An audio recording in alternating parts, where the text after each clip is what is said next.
Coloquemos de pé, queremos com Deus em oração.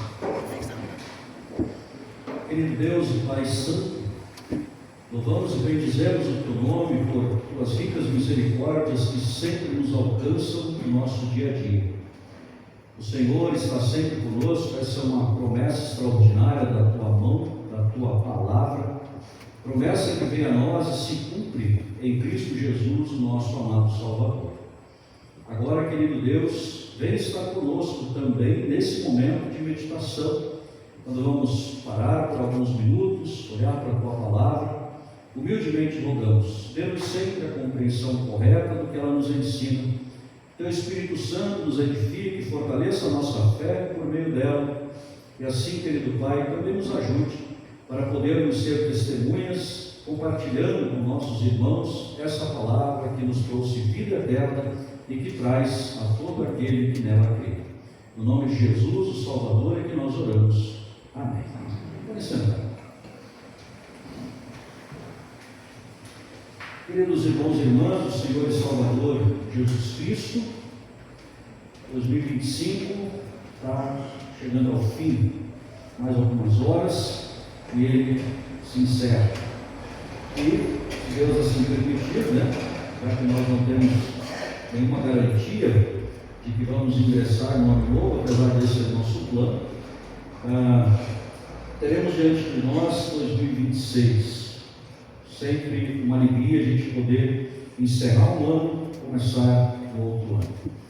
Olhando hoje para as leituras bíblicas, a gente pode pensar sobre alguns temas, alguns pontos, para a gente refletir, mas gostaria especialmente de pensar sobre a afirmação do apóstolo Paulo, e quando a gente diz a afirmação desse ou daquele, escritor bíblico, sempre precisamos entender a afirmação de Deus por meio dessas pessoas, por meio dos seus servos.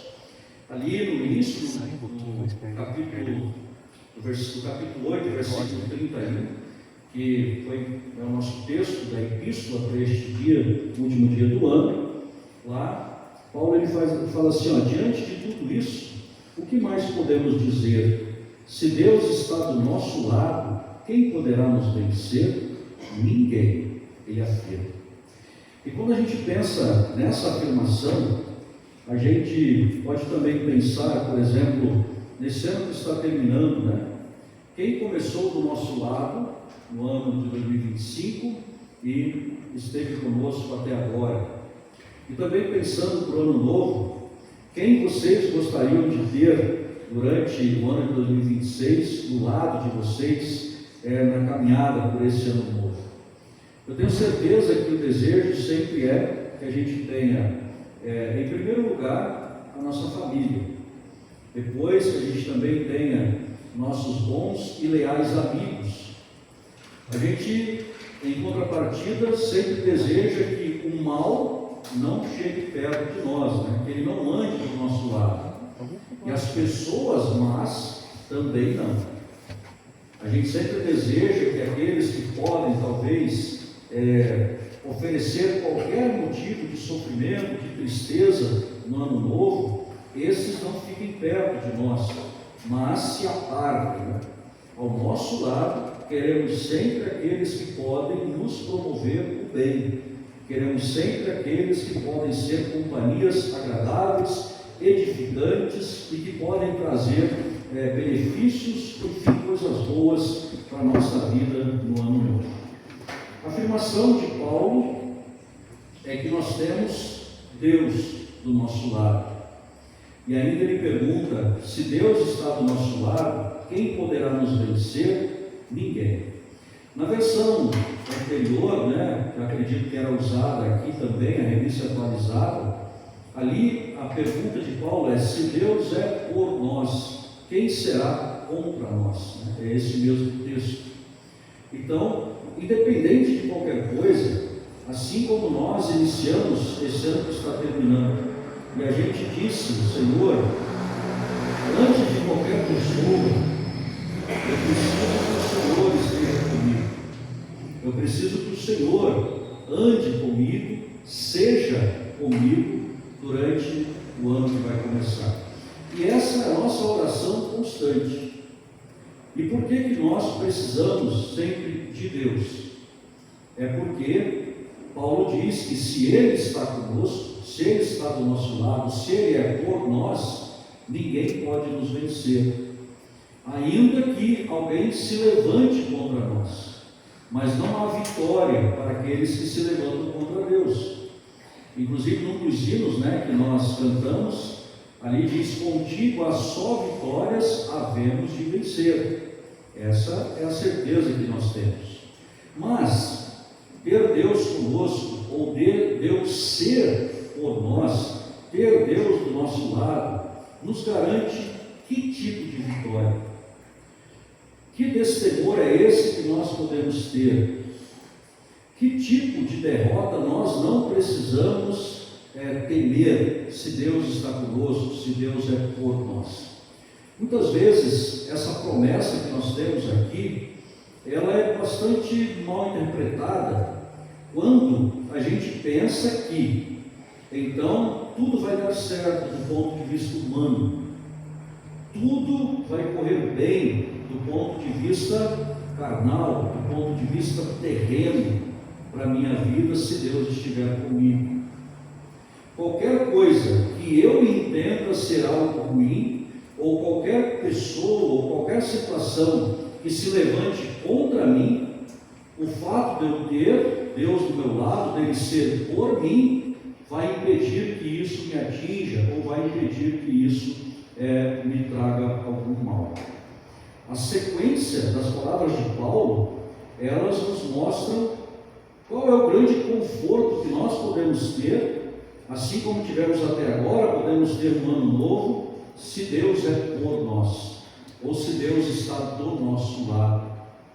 Aliás, isso é interessante, O ser humano, lembra do texto de Isaías, o povo de Deus muitas vezes não quer ficar perto de Deus, ou ele quer apenas que Deus entregue para eles coisas que eles querem ouvir. Eles querem apenas que Deus os socorra nas suas batalhas, entregue as vitórias que eles querem e que eles acham ser vitória. Assim, às vezes, as pessoas também olham para essa palavra aqui de Paulo,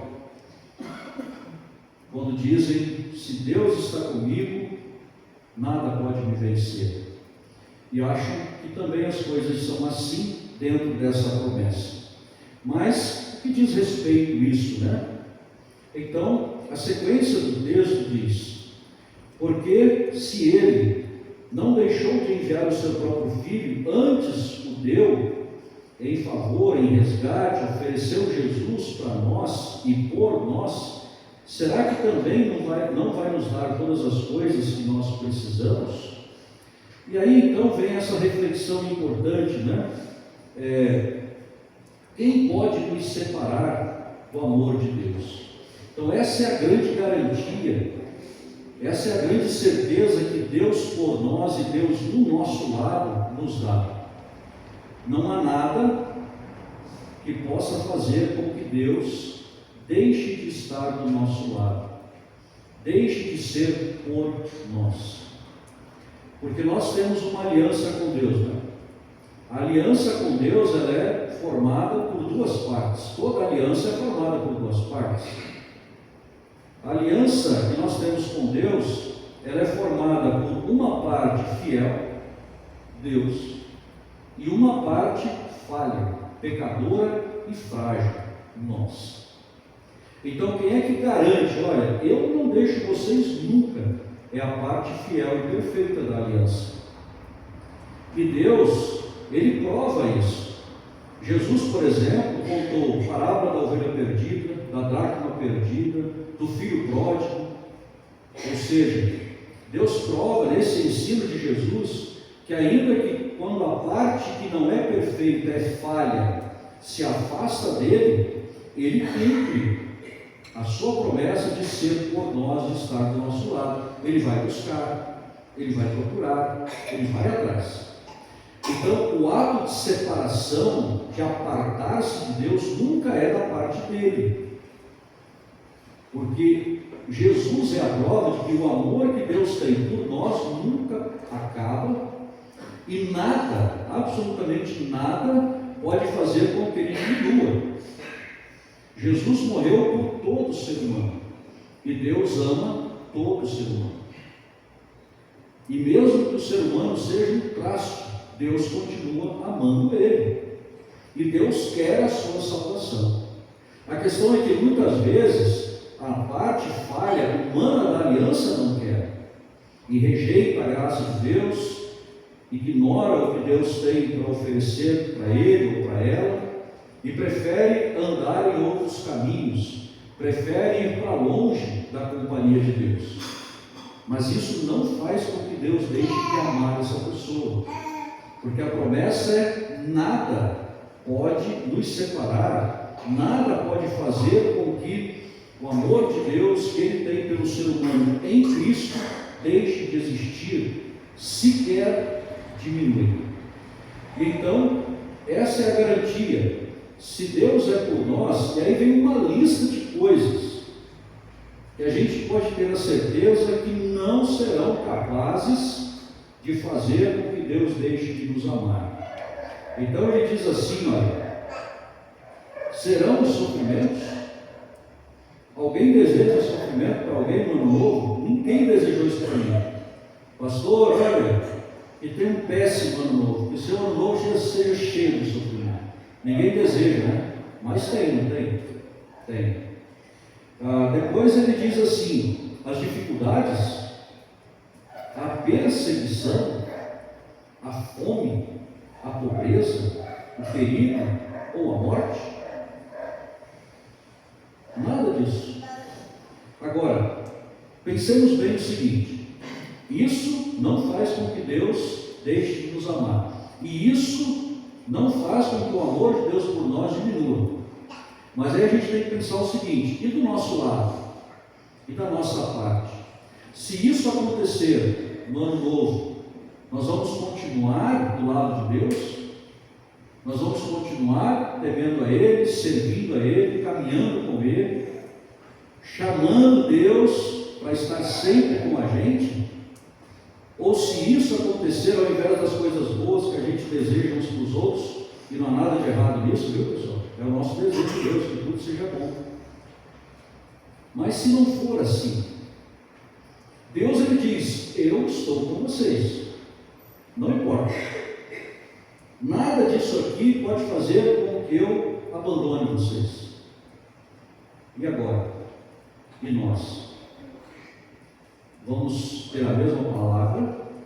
Vamos ter a mesma fidelidade? Vamos também dizer: sim, Senhor, ainda que essas coisas venham sobre mim, eu estarei também contigo. Então essa ideia que muita gente tem, né, de que essa promessa de que se Deus está do nosso lado, quem poderá nos vencer? Ninguém. Ela é uma ideia que é muito clara e confortadora quando nós olhamos para o restante do texto. Mas quando nós olhamos para essa promessa e entendemos que Deus está garantindo que eu não vou passar por nenhum tipo de dificuldade se eu estou com Ele, porque Ele está comigo, então eu serei um grande frustrado na minha caminhada com Deus. Porque veja bem, se Deus está do meu lado, ninguém pode me vencer. Quando é que tem vencedor? Quando tem luta, não é isso? Quando tem coisas difíceis. Nós não seremos vencidos porque Deus está conosco, mas a luta tem, a dificuldade tem, os problemas tem, as provações tem, as tentações tem, tudo isso tem. Agora, Deus promete: se eu estou com Ele e Ele promete estar comigo, nada me vencerá. E aí é importante olharmos sempre para essas questões e nos reconfortarmos na certeza de que eu posso sim ter um ano maravilhoso, mas posso ter um ano difícil. E ao final do ano, seja qual for a situação, eu posso chegar, assim como o Sandro fez hoje no começo do culto, e dizer: até aqui me ajudou o Senhor, por isso eu estou alegre. Paulo disse: olha, eu aprendi a viver contente em toda e qualquer situação. Aí ele cita um monte de coisa, né? Humilhado, exaltado, com fome, com fartura, na riqueza, na pobreza, doente, sadio, porque ali Deus estava com ele. Deus cumpria a sua promessa de nunca o deixar, de nunca o abandonar. E ainda, a sequência que fecha aqui o nosso texto, versículo 36, fala: como diz as Escrituras Sagradas, por causa de ti estamos em perigo de morte o dia inteiro. Somos tratados como ovelhas que vão para o matadouro. Em todas essas situações temos a vitória completa por meio daquele que nos amou. Pois eu tenho a certeza de que nada pode nos separar do amor de Deus. Nem a morte, nem a vida, nem os anjos, nem outras autoridades ou poderes celestiais, nem o presente, nem o futuro, nem o mundo lá de cima, nem o mundo lá de baixo. Em todo o universo não há nada que possa nos separar do amor de Deus, que é nosso, por meio de Cristo Jesus, o nosso Senhor. Tem muita coisa forte no mundo, não tem? Mas não tem nada mais forte do que o amor de Deus. Absolutamente nada. E nós somos alvo desse amor, e aqui Paulo diz um pouquinho mais, né? Esse amor, ele é nosso, por meio de Cristo. Se eu estou em Cristo, eu tenho esse amor de Deus que é tão forte, capaz de resistir e enfrentar as maiores dificuldades que podem passar aqui pela minha mente. Ainda que as dificuldades venham, nós não a desejamos e não buscamos, mas ainda que elas venham, lembremos sempre, não temos apenas um Deus que nos ama, nós somos portadores e em Cristo temos posse desse amor. Esse amor tão forte de Deus que nada pode destruir é nosso. É esse amor que nos perdoa, é esse amor que nos fortalece, é esse amor que nos sustenta, que nos orienta, que nos guia, mas principalmente é esse amor que nos lembra sempre a sua grande misericórdia em Cristo Jesus. E Cristo, com a sua morte e ressurreição pela fé, veio estabelecer entre nós e Deus esse laço que tem um nó, que é chamado de amor de Deus. E Deus prometeu, da parte dele, isso nunca será desfeito. Não tem nada que pode quebrar isso, que pode destruir isso. E se Deus, quando nós erramos, e por isso podemos quebrar a aliança, Ele diz: não, arrependa-se, e eu te perdoo. Vamos continuar aqui, porque somente aqui você tem salvação e você tem vida. Para que vamos desejar outras companhias, outros caminhos e outra direção? Deus se coloca ao nosso lado em Cristo e promete andar conosco. Nos agarremos a esse Deus de amor, bondade e misericórdia e andemos com Ele. Quantos anos Ele quiser que a gente viva aqui. Isso não importa. O que importa é, no dia em que esse tempo chegar ao fim, como o Salmo 90 lembrou, né? A vida é como um sopro. Quando a vida aqui chegar ao fim, quem deve estar do meu lado? Quem deve estar comigo? Qual é o amor que deve estar guiando a minha vida? O amor de Deus. Jesus, o meu Deus, precisa estar do meu lado. E aí eu vou ter a certeza plena também de que nem a morte pode me separar dele, porque estarei com ele na eternidade que Jesus nos conquistou. Feliz 2026, sempre com Deus do nosso lado. Amém. Nos coloquemos de pé, irmãos e irmãs. Que a paz de Deus, muito maior do que todo e qualquer entendimento, guarde o nosso coração, a nossa mente na fé em Cristo Jesus para a vida eterna. Amém. Pode sentar.